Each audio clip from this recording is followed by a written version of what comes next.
প্রতি বছরই ক্রিসমাস আসলে আমি টার্কি খাওয়ার প্ল্যান করি, আর এখন অবধি একটা মাত্র দোকান থেকেই আমি টার্কি খেয়েছি, যেটার নাম হাউস অফ ভুক্কার্স। কারণ এখান থেকে আমি যতটা খুশি ততটা খেতে পারি বলে অনুপকে আগে থেকে প্রি অর্ডার দিয়ে দেওয়া হয়, বলে দেওয়া হয় যে আমরা 4 জন কি 5 জন যাব, সেই বুঝে একটা টার্কি অ্যারেঞ্জ করো।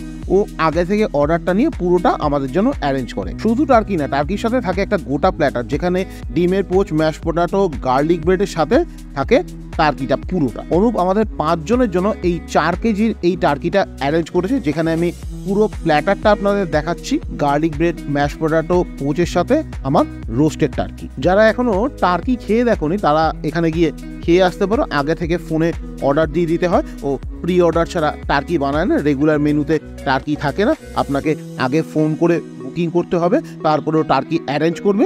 আপনারা কতজন যাবেন সেটা বলে দিলেই কিন্তু ওরা সেই আন্দাজে টার্কিটাকে অ্যারেঞ্জ করে রেখে দেয় আপনার জন্য। এই টার্কিটা আমরা 5 জন মিলে খেয়েছি, আর আমাদের পার হেড কস্ট পড়েছে ওই 1200 টাকার আশেপাশে। টেস্ট নিয়ে যদি বলতে হয় তাহলে বলবো একটু বড় মুরগি যেরকম খেতে হয়, একটু হার্ড ছিল, বাট ওর রোস্টিংয়ের জন্য কিন্তু ব্যাপারটা বেশ টেস্টি ছিল। ওদের কসবার আউটলেটে সেরকম কোনো ডেজার্টেড অপশন ছিল না, কিন্তু ওরা এই বিজয়গড়ের আউটলেটে বেশ সুফলে, ব্রাউনি অনেক কিছু বানাচ্ছে। এই যে সুফলেটা খেয়েছি এটা কিন্তু ওদের নিজেদের বানানো, বেশ ভালো ছিল খেতে। আর এই হলো ওদের ব্রাউনিটা, আইসক্রিমের সাথে অনবদ্য লাগে, দেখেই জাস্ট প্রেমে পড়ে গেছিলাম। Thank you for watching, tata.